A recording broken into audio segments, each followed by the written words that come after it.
Con Oportunidad 1424 estamos creando futuro y cambiando el país. Un programa del Gabinete de Política Social donde miles de jóvenes entre 14 y 24 años son reinsertados socioeducativa y económicamente dentro de un sistema integral con formación técnico-profesional y decenas de rutas formativas, donde fomentamos sus valores sociales y apoyamos sus emprendimientos con capital semilla.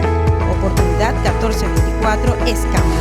Conoce más en oportunidad1424.do.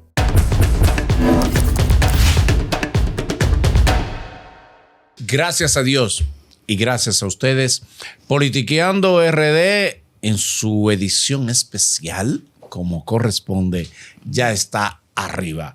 Hoy tenemos una conversación divina, hermosa, espiritual, especial, distinta, con un hombre, un padre, un esposo, un ser humano, un pastor, un hombre de la palabra de Dios y del buen camino. Aquí está con nosotros el pastor Moisés Gómez. ¡Bienvenido!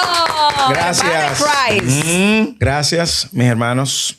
Un privilegio estar aquí y poder compartir con la audiencia de Politiqueando RD este tema o lo que vayamos a hablar con respecto a, no sé, lo que ustedes quieran, la fe cristiana, la vida cristiana y lo que ustedes tienen pensado. ¿Qué importancia tiene para la Biblia, para la humanidad, el pasaje o cuál es el mensaje que tiene el pasaje de las bodas de Canaán? Excelente pregunta.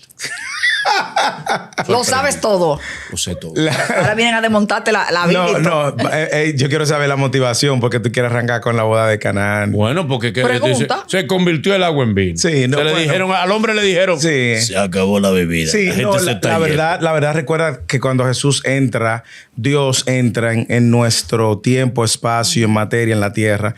Él vino con una misión muy clara y indiscutiblemente eso no lo aislaba a él de las actividades sociales. O sea, y parte de las actividades sociales eran las bodas. Las bodas en Medio Oriente eran celebraciones de una semana. No era un evento de una noche como nosotros acostumbramos o vemos en Occidente.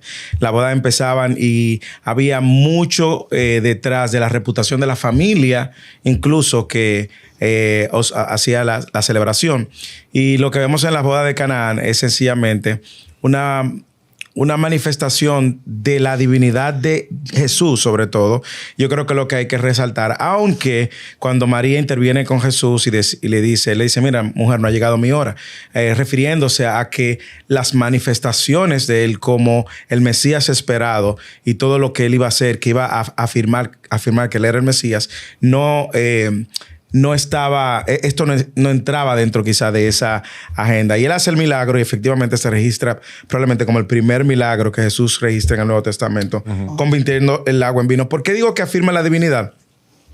Bueno, porque si solamente Dios es capaz de crear de la nada, lo que dicen ex nihilo, de la nada. Dios crea el cielo, el espacio, la materia. ¿Ex nihilo significa de la nada? Ajá, de la nada, sin materia. ¿En qué idioma? No, es el concepto de que tú, sin tener nada, puedes crear algo. Okay. Y eso solo Dios lo puede hacer. Cuando la palabra, y la palabra en hebreo apunta a esa definición, en el Génesis dijo Dios, hagamos al hombre, y creó Dios los cielos, es ex nihilo, es de nada, de la nada. Y solo Dios puede crear de la nada. Y lo que sucede en las bodas de Canaán es sencillamente la manifestación de que Jesús es Dios.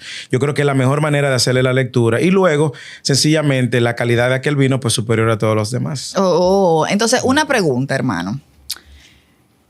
No quiero que... Yo sé que se va a molestar una parte de la población, o tal vez la mayoría, que son devotos de la Virgen María. Okay. Y a través de las bodas de Canaán siempre dice, cuando tú tienes un problema o algo, pídele a la Virgen, que ella es intercesora. Sí. Pero ¿y por qué tengo que pedirle a la Virgen si puedo hablar directamente como con Dios? No. Mira lo que hizo en las bodas de Canaán. Ella le pidió a su hijo. Sí. Entonces, siempre se utiliza el recurso de que María le pidió a su hijo que hiciera algo, que convirtiera, qué sé yo, lo que hiciera. Y entonces, el pueblo dominicano y muchas otras naciones utilizan a la Virgen de su país para pedirle que interceda como madre. Entonces, ¿qué dice la Biblia con relación a eso? La Biblia en ningún momento ha registrado ni registra a María como intercesora de nada, absolutamente. Lo que nosotros sí vemos es que la Biblia afirma que Jesús es el único mediador entre Dios y los hombres. Hechos, y en Timoteo Pablo también hace esa misma observación. no hay otro mediador entre Dios y los hombres. Hay un solo mediador, Cristo Jesús. El concepto de poner a María como intercesora, sobre todo por tus pecados, que es el mayor en la mayoría de los ejemplos y los casos que se ve, es una deformación triste de la iglesia tradicional y de la iglesia católica, pero darle a ella un rol de intercesora es darle un rol que ni Dios le dio ni que la Biblia le dio. Cuando ella intercede, incluso es por algo completamente trivial. Es quizás cuidando la reputación de aquella familia que estaba hospedando y que no quería y se había acabado el vino, pero no podemos de ninguna manera darle el rol de intercesora porque no lo da la Biblia no lo da y tampoco lo es. María fue una mujer bienaventurada, escogida por Dios. Mateo capítulo 1 habla de cómo ella, el ángel Gabriel se le presenta, le dice bienaventurada. También Lucas habla también cómo se le presenta a José. Y nosotros lo que vemos, y algo que la gente no sabe, cuando tú lees el evangelio de Lucas y ves cómo el ángel se intercede o se le aparece a María, la gente se le olvida que también la participación de José era importante, porque José venía del linaje de David y había una promesa de cerca de 700 años que decía que Jesús iba a venir del linaje de David y que él iba a establecer un reino que iba a ser por siempre. Entonces, María juega un rol importante, pero luego María siguió su vida normal. María tuvo hijos, María se llegó con José, tuvo más hermanos. La Biblia registra los hermanos que tuvo, entre ellos Jacobo. Y Jacobo fue hermano de Jesús. Y si usted le da a María el rol de intercesora, está perdiendo su tiempo. Y lo digo con respeto, no lo quiero decir de ninguna manera conflictivamente, pero lo digo con respeto. Realmente, entonces, no es tampoco correcto el que la gente le pida milagros y cosas al divino niño. Muy buena pregunta, Manolo. Excelente. Hey, Manolo. ¿Tú sabes por qué esa está buena? Porque se enmarca dentro de la celebración de Navidad que cada año Occidente y parte de todo el mundo celebra. Pedirle al divino niño es pedirle a otro Dios que no es Jesús. ¿Por qué? Porque el divino niño Jesús no se quedó siendo niño, Jesús no se quedó en su pesebre. La mayor manifestación de Jesús fue cuando él muere en la cruz y luego resucita el tercer día. Por lo tanto, tú adorar al niño o quedarte en la adoración que los magos hicieron al niño es quedarte adorando a un Dios que no es Dios, o sea, no es Dios. El divino niño no es Dios. Lo que nosotros sí vemos es que toda la gloria le ha sido dada al Hijo y la eternidad. Nosotros vamos a ver cómo Apocalipsis habla de que nosotros terminaremos postrándonos delante de Jesús, no como un niño, sino ya como el rey que vino a establecer su reino. Así que el fin de la historia termina adorando a Jesús como rey, no un niño. Entonces, por lo tanto, es una desviación. Recuerda, Manolo, y digo por eso, qué buena tu pregunta, porque hay mucha gente que lo hace y hay mucha gente que no entiende también que por no conocer las escrituras usted puede terminar adorando un falso Dios. Usted puede tener buenas intenciones, usted puede tener incluso gastar recursos, usted puede tener la mayor, usted puede incluso decir, bueno, pero él me respondió. No crea necesariamente. Satanás se viste de ángel de luz y va a engañar, va a confundir y va a... Satanás también hace milagros. Yo creo que de una manera u otra él tiene cierto poder, no es todopoderoso, pero tiene cierto poder. Por ejemplo, tú ves los brujos haciendo, tú ves también, para no irme no solamente en un contexto así como los brujos, pero en el Antiguo Testamento, cuando Moisés se presenta delante del faraón y Moisés hace una serie de milagros con su vara, el faraón mandó a buscar a sus propios brujos y a sus magos, y ellos también hicieron unas cuantas demostraciones de poder. Al final, la vara, Moisés la tiró al piso, se convirtió en serpiente. Ellos también tiraron su vara, se convirtió en serpiente, y la vara de Moisés terminó comiéndose la demás serpiente. En cierto sentido, Satanás tiene cierto poder, no es todopoderoso, pero es un poder que va a ser usado mayormente para desviar la atención de la gente. Mucha gente ha dicho, a propósito de los simbolismos, de lo que la gente se atrapa, algo que poco han discutido, pero que una vez yo escuché y dije, me parece una reflexión interesante. Dicen, no deberíamos entonces mantener la presencia de la cruz, porque la cruz es como tú guardar un puñal con el que asesinaron a Jesús. Muy buen punto. ¿Entiendes? Entonces se dice, ¿por qué adorar una cruz que fue donde él murió? Porque la crucifixión era la manera en la que en esa época se utilizaba para flagelar a las personas por un delito X. ¿Entiendes? Entonces, ¿es válido o no el que todavía tomemos como simbología, como una expresión semiótica de divinidad Ey. Por favor. Sí. No sé todo. Sí. ¿Eh? Mira, déjame decirte que La cruz. la cruz. Manolo, está exquisito. Está iluminado hoy. La cruz, efectivamente. Y yo quiero darle la connotación histórica a la cruz. La crucifixión fue una tortura creada por los persas y fue luego copiada por los romanos. Sí. Era la tortura más vergonzosa y dolorosa que existía en el momento. Y coincido contigo. Es como que tú andes colgando con una silla de ruedas, una silla eléctrica. O sea, tú no vas a andar con una silla eléctrica sabiendo que la silla eléctrica mataba a gente. Ahora bien, yo no puedo adorar ninguna cruz, porque la cruz en sí mismo, eso sería fetichismo, eso sería atribuirle un poder divino a algo, a un objeto, lo cual no lo tiene. Ahora, la cruz vacía, y hago la diferencia porque hay gente que todavía tiene a Cristo crucificado, representa también el lugar donde Cristo dio su vida para salvación. Y yo puedo tener una cruz, vamos a suponer, en mi oficina, una cruz de madera vacía. Y lo que yo veo en la cruz es el recordatorio de que Cristo murió y resucitó por mis pecados en aquel lugar y recibió todo el castigo que yo merecía para que ahora los que creen en Él no lo reciban. Pero adorar la cruz o verla, como tú dices, como si fuera un símbolo divino, no hay ninguna divinidad. Al contrario, la Biblia dice, maldito es el que es colgado en un madero, refiriéndose justamente a lo que iba a padecer Jesús. Lo que sí nosotros sabemos es que Jesús, todo lo que Él ha hecho, ha traído consigo una redención. Y por lo tanto, no para adorar, no para atribuirle un poder divino, pero sí yo creo que para, de una manera u otra, recordar lo que Él padeció para salvar a los pecadores como nosotros. Hermano, cuando pasan las desgracias, por ejemplo, lo que pasó aquí en noviembre, que se cayó el muro de la 27 con Gómez y murieron ahí unas familias, que podía ser cualquiera de nosotros, que estuviera en medio de ese diluvio. ¿Dónde está Dios en medio de las desgracias? Sí, es doloroso el ver el fallecer personas y personas que tú dices no tenían nada más, no estaban haciendo nada malo. Dios está en el mismo lugar, ¿ok? Recuerda que nosotros vivimos en un mundo caído y donde aún la creación misma, dice Romanos, gime, la creación misma gime para ser restaurada. Cuando el hombre peca, todo se afecta la relación del hombre con un Dios, la relación del hombre con el prójimo, la relación del hombre con la naturaleza misma entra en crisis y está gimiendo por eso. Y nosotros vemos no solamente eso, vemos ciclones, vemos terremotos. Dios está en el mismo lugar, recordando también en el mismo lugar que Él estuvo cuando su hijo fue clavado en la cruz. Muchas veces, como yo he dicho anteriormente, las tragedias acercan a la gente a Dios. Sí. Y tristemente, lamento indiscutiblemente el fallecimiento de todos los familiares y todos los relacionados a los familiares. Y lo único que le puedo decir que se acerquen a Dios en busca de consuelo, de fortaleza en medio de la dificultad.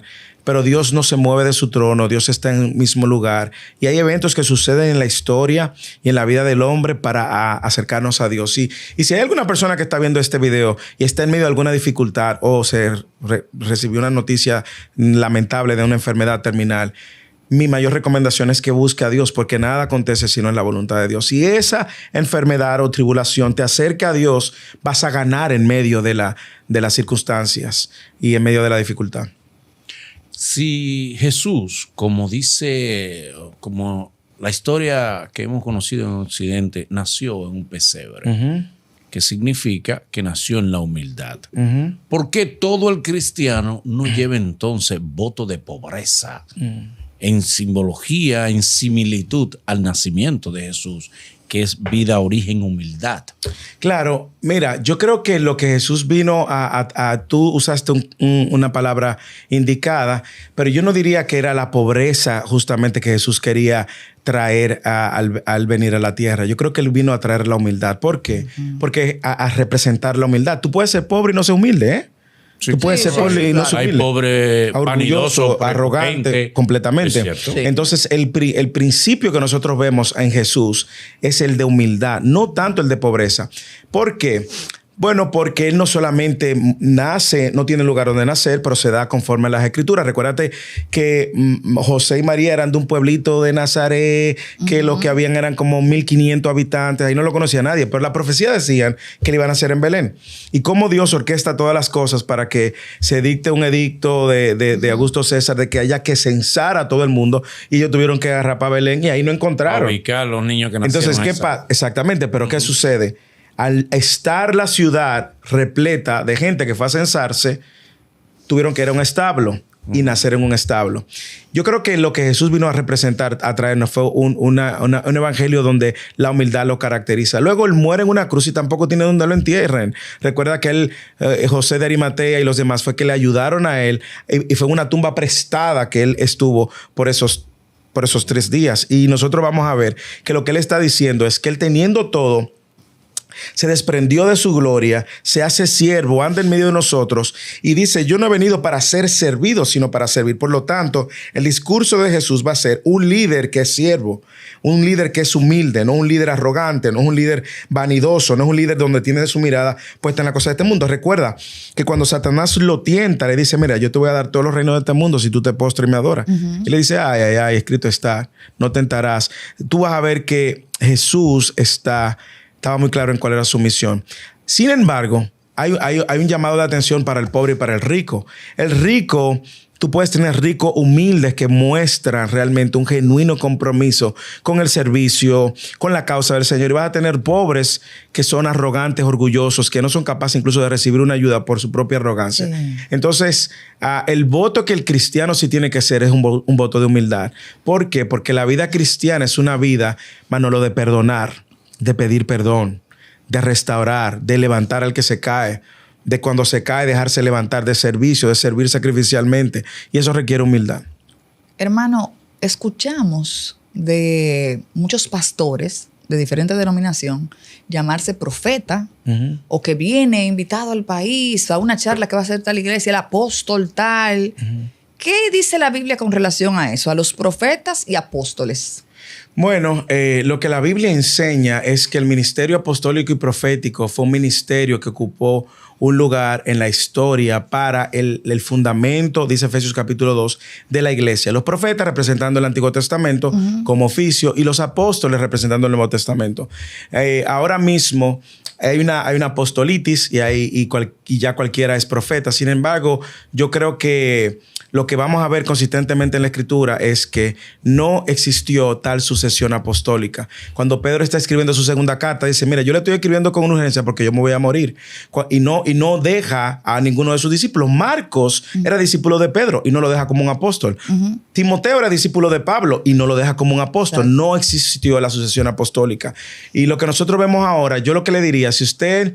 Pero Pablo fue un apóstol, pero no de los que caminó con Jesús. Claro, Pablo era Saulo. Sí, sin embargo, Pablo lo afirmaron los apóstoles como apóstoles. Exactamente. Recuerda que las condiciones para ser un apóstol, primero, era haber visto a Cristo. Y él dice que él tuvo un encuentro con el Señor cuando cae camino a Damasco. Segundo, él fue comisionado por Jesús mismo a ir a los gentiles. Tercero, fue aprobado por la comunidad de apóstoles en Jerusalén. Él duró 3 años antes de empezar el ministerio. Por lo tanto, él estuvo bajo un liderazgo de apóstoles que estuvieron y caminaron con Jesús. Y ellos mismos, segundo de Timoteo, capítulo 3, versículo 14, 15 y 16, Pedro dice de Pablo que Pablo ha escrito cosas que son difíciles de entender, pero que como muchos están torciendo, como tuercen el resto, y dice nuestro amado hermano Pablo, lo cual él le da a él la recepción y la validez de que lo que él escribe tiene autoridad apostólica. Luego nosotros vamos a ver que ese movimiento apostólico ha tomado fuerza en los últimos años. Pero ¿y por qué entonces se hacen llamar apóstol? O sea, ¿por qué? Eso? Porque hay mucha manipulación. Tristemente, yo cuando me llamo apóstol atribuyo una autoridad, un superpoder. Tengan cuidado cuando ustedes ven a gente aquí que dicen que tienen superpoderes, que tuvieron una visión, que tuvieron una revelación. Todo. Aquí viene una persona que dijo que Dios le había hablado. Yo no voy a mencionar el nombre porque no lo voy a hacer famoso y tú lo recuerdas. Y dijo que él o vomitó, no sé qué, como un tumor que tenía. Sí. Y él es pastor. Sí, hay que tener cuidado. ¿Por qué? Porque nosotros lo que vemos es que lo que se convierte en la principal fuente de autoridad es el escrito de estos apóstoles y profetas. Y que vemos que Pablo en Efesios dice que ellos fueron el fundamento de la iglesia, profeta Antiguo Testamento. Jesús dijo que el último de los profetas fue Juan el Bautista. Entonces nosotros no podemos darle continuidad a lo que la Biblia no le da continuidad. Luego podemos entrar en discusiones, dice, existe el don profético, que es diferente al oficio de profeta, pero eso sería un tema que nos podía tomar mucho tiempo. En ese momento, no, hay dos cosas importantes a ver. Y quisiera pues que nos aclarara. Hay una corriente religiosa, que creo que son los bautistas, que dicen que es pecado el regalo porque por el regalo fue que vino la muerte de Juan el Bautista, que la pidió Salomé después del baile, que pidió la cabeza de Juan el Bautista. ¿Cómo que es pecado el regalo? ¿Regalarte algo? Regalar. Pero no son los bautistas. Sí, no son los bautistas. No son los bautistas. No son los bautistas. Hay una denominación que dice eso. Como Sí, también está el caso de los testigos de Jehová que no aceptan transfusión de sangre. ¿Eso tiene validez o simplemente son por corrientes determinadas religiosas? Mira, son interpretaciones incorrectas de las escrituras. Yo creo que tristemente, y tengo que hablar de manera particular con respecto a los testigos de Jehová, son corrientes donde la escritura es torcida, donde ellos tienen una propia versión de su Biblia, no dicen quién la tradujo. Yo duré 3 años estudiando griego y 1 año estudiando hebreo, y yo te puedo decir cuáles fueron los manuscritos, los códices que se utilizaron y las Biblias, quiénes la tradujeron. Ellos tienen una Biblia que no te dicen ni quién la estudió, quién la tradujo, y ellos dicen y en esas traducciones ellos manipulan muchos versos, y por eso tienen a Jesús como el Hijo de Dios, no necesariamente como Dios, y tienen unas doctrinas un poco torcidas. Sin embargo, lo que nosotros vamos a ver, y quiero usar tu pregunta para montar a la audiencia en un tren superior, que es el tren de conocer la escritura y conocer la verdad. ¿Por qué? Porque así como tú ves esa gente que prohíben los regalos, y vas a ver otros que dicen que Jesús no es Dios, y vas a encontrar otros que van a decir, dame dinero que yo te voy a hacer multiplicar dinero, un maldito evangelio de la prosperidad, porque no tiene otro nombre, tú vas a ver que todos carecen de algo. Es una fiel interpretación de las escrituras. Si usted no es conocedor de las escrituras, usted es vulnerable. Mira, Jesús escribe Mateo 7, 21 y 22. En aquel día vendrán muchos diciendo, en tu nombre hicimos milagros, en tu nombre profetizamos, en tu nombre echamos fuera demonios. Y yo le diré, apartados de mí, hacedores de maldad, nunca os conocí. Nunca os conocí. No fue que lo conocí y que se apartaron. No. Esto es lo que eran hacedores de maldad. Y estaban haciendo milagros en el nombre de Jesús. Estaban echando fuera demonios en el nombre de Jesús. Estaban profetizando en el nombre de Jesús. Yo te pregunto, ¿cómo tú entonces puedes discernir quién es un hombre de Dios y quién no es un hombre de Dios? Pues conociendo la verdad de Dios. Pablo escribió 13 cartas de las 27 que tiene el Nuevo Testamento, y en todas Pablo advierte de los falsos profetas. Pedro escribió 2 cartas y advierte de los falsos profetas. Juan escribe 3 cartas y advierte de los falsos profetas. Lo que me llama a mí como cristiano a tener la responsabilidad, esto no es responsabilidad de los pastores nada más, esto es responsabilidad de todo el que dice ser un discípulo de Cristo, es conocer la Escritura. ¿Por qué? Porque si no, vas a ser vulnerable para engañar, para dejarte engañar. Entonces, sea testigo de Jehová, sea mormón, sea apóstol que no usan las escrituras, sea que vengan de corrientes que están poniendo a un lado la escritura, o que manipulen diciendo que no reciban regalos porque la cabeza de Juan el Bautista, hermano, deséchelo, pero sepa conocer la verdad para que conozca lo que Dios dice y cuál es su voluntad. ¿Qué? La Navidad. Ajá. Realmente Jesús nació un 24 de diciembre en un pesebre con el friazo. Bueno, la verdad, vamos a ver, vamos a poner esto en la historia.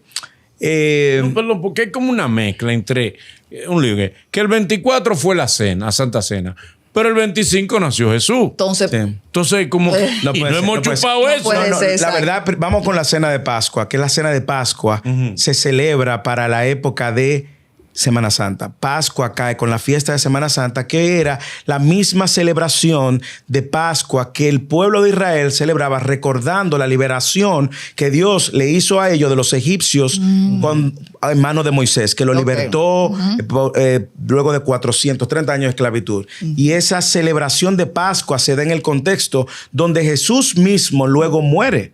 Jesús muere para una celebración de Pascua. Por eso la Semana Santa coincide, no diría que coincide de la palabra, soberanamente cae dentro del contexto de la celebración que el pueblo judío tenía, recordando cómo Dios había mandado a matar un cordero, iban a poner dintel, la sangre en el dintel, para cuando llegara la última plaga del ángel de la muerte allá, no entrara y matara a la gente, ni el primogénito de esa familia. Ese cordero, ese sacrificio que se celebró por el pueblo de Israel para ser libertado del pueblo de Egipto, es el mismo ahora sacrificio que Jesús, sentado con ellos, dice: Señor, este es mi cuerpo, que por vosotros es partido.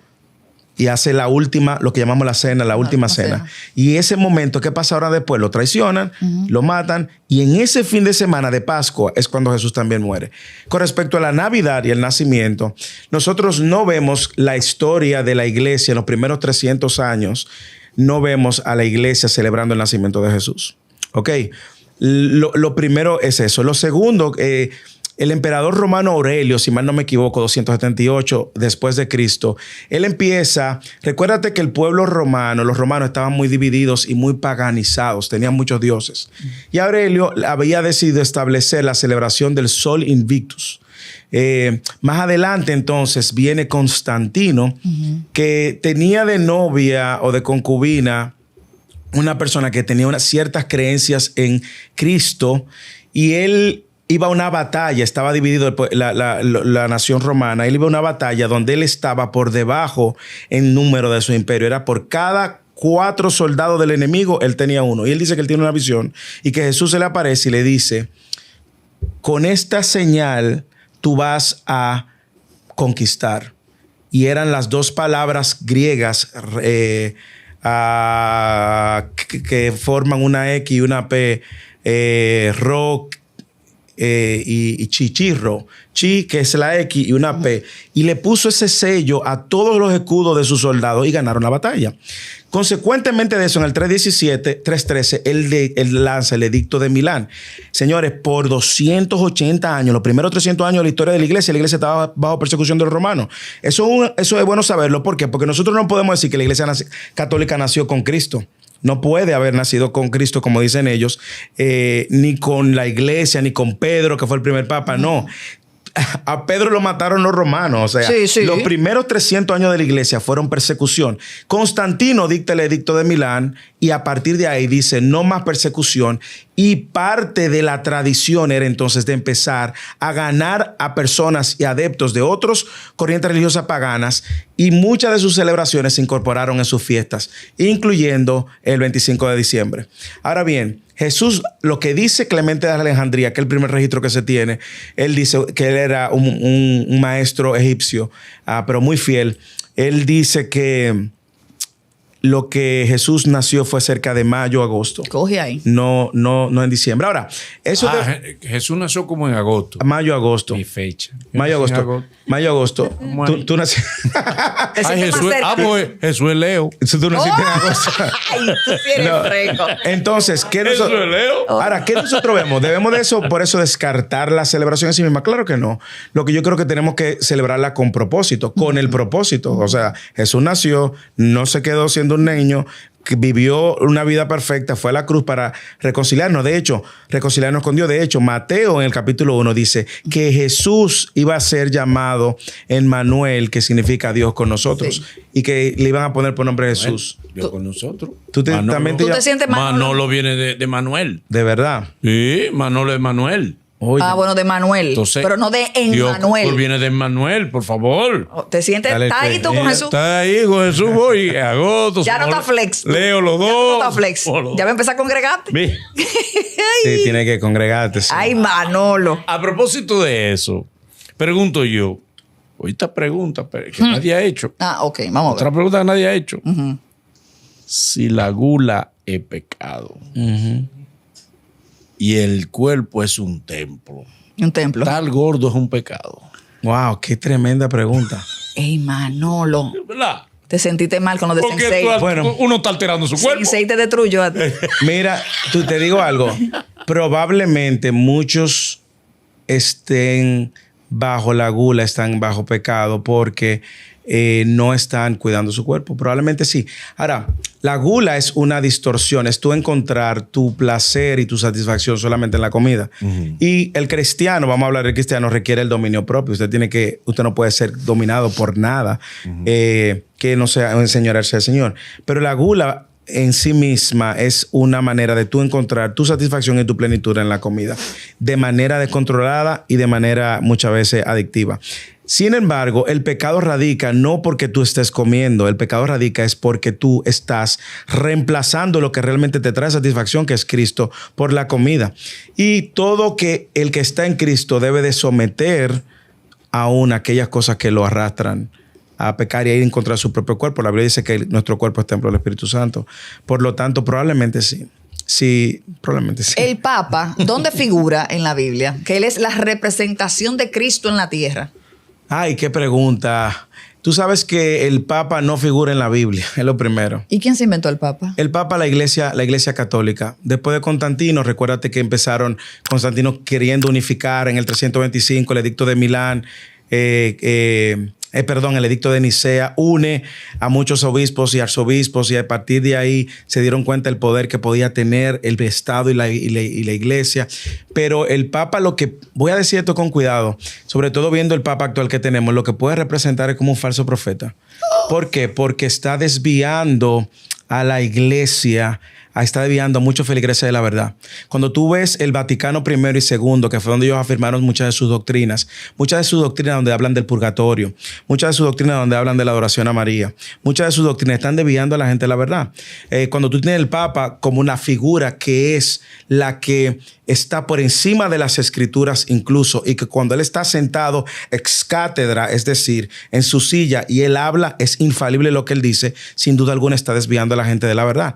Entonces, no puedo ubicarlo en otro lugar que no sea en un falso profeta que está desviando a mucha gente de la verdad. Y tristemente lo digo porque creo que hay muchos católicos que realmente aman al Señor y que realmente aman al Señor de las Escrituras, al Dios de las Escrituras.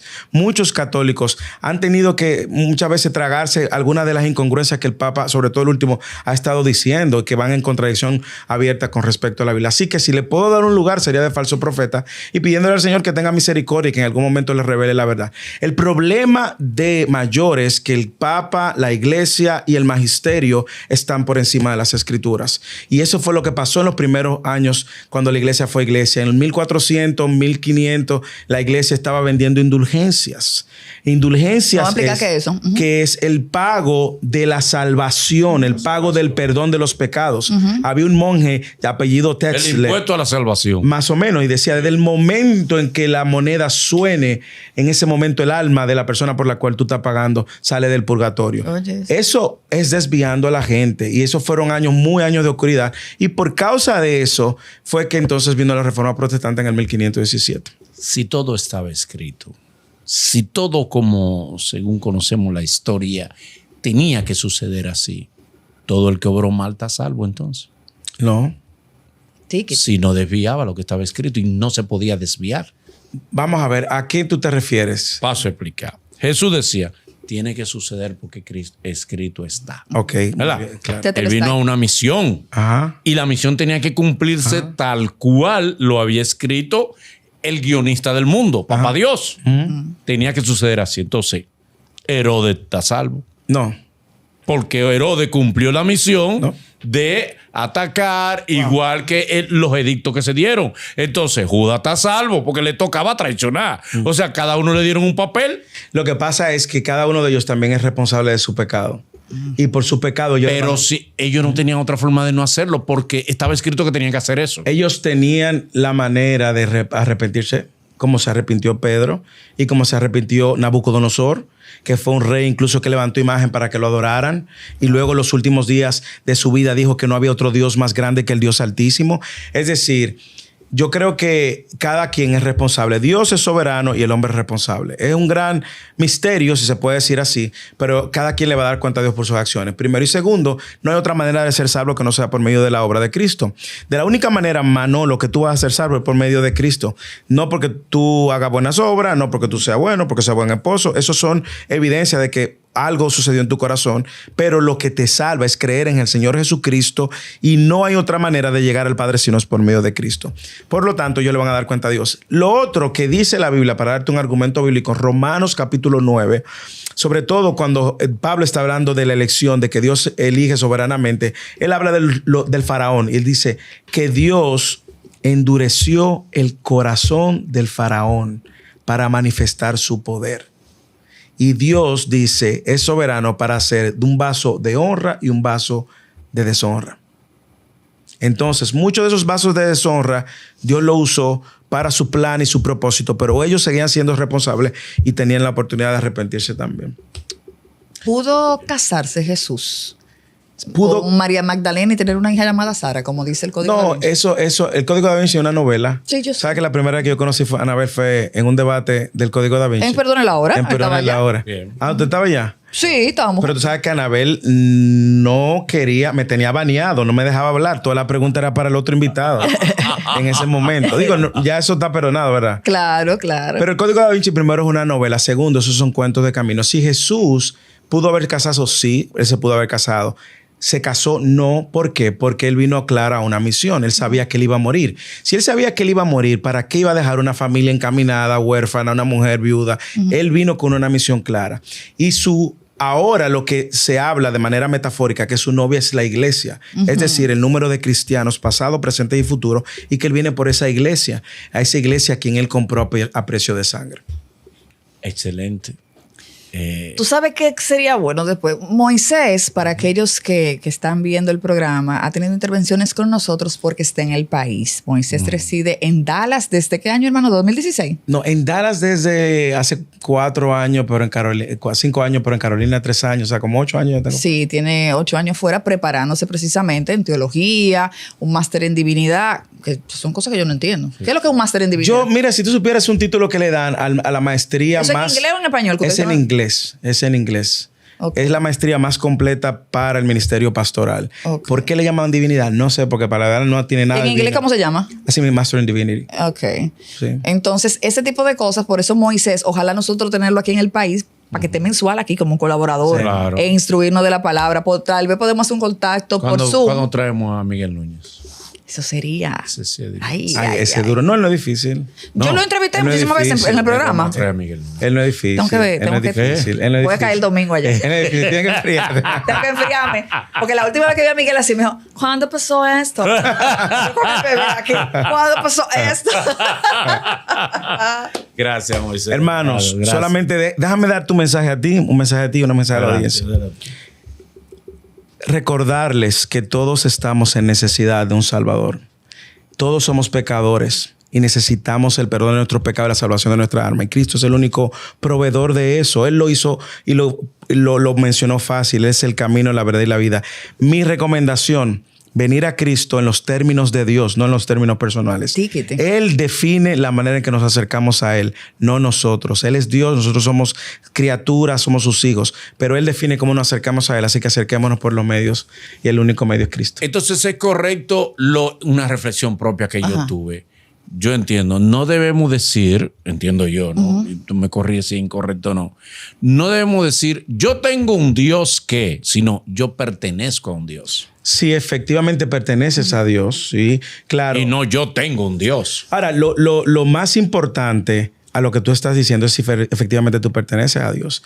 Y la manera de tú pertenecer a Dios es justamente creyendo en el Señor Jesucristo. Amén. Y siguiéndole, negándote a sí mismo, tomando tu cruz cada día y seguirle. Pero recuerda que es en los términos de Dios. Amén. Ok, no hay tal cosa como mi propia versión de mi relación con Dios. Anabel antes era Evangeliflex. Yo era Evan Flex. Evan Flex. Yo lo decía públicamente. Ella tenía Ese su término es propia mío. versión. Ella tenía su propia versión. Atento a mí. No hay tal cosa El como... pastor la agarró aquí. El pastor de Tecachi. Te agarró. Él lo vio. ¿Usted vio Yo eso? lo vi, yo se lo lo vi. mandé. Me dio pena, Yo- me dio pena. ¿Te dio pena Oye. por Anabel o por el pastor? Por el pastor. Ok. O sea que no estuve equivocada. ¿Estuve Gracias. equivocada, hermano? ¿Estuve equivocada? No. ¿O fui muy fuerte? No. Gracias, Moisés. Hiciste lo correcto. Manolo, ore por nosotros, por el Vamos a orar. equipo y por Déjame toda hacer una nuestra oración. audiencia. No sé cuántas veces usted ha terminado un programa con una oración, pero aquí vamos. Padre, gracias. por el privilegio de llegar a tanta gente que no conoceremos en este mundo, y algunos probablemente lo veremos en la eternidad. Yo te pido que tú uses este medio como un medio de luz, de verdad, Señor, ante tanta confusión y sobre todo ante una generación que quiere suprimir la verdad. Yo te pido que tanto Anabel como Manolo no se intimiden cuando tengan que levantar la verdad a cualquier costo. Usa este medio para ser una lumbrera en medio de la oscuridad y una referencia de luz para aquellos que están en la oscuridad también. Bendícelos, guárdalos en el nombre de Jesús. Amén. Amén. Amén. Gracias. Gracias, hermano. Hasta aquí, Iluminando RD.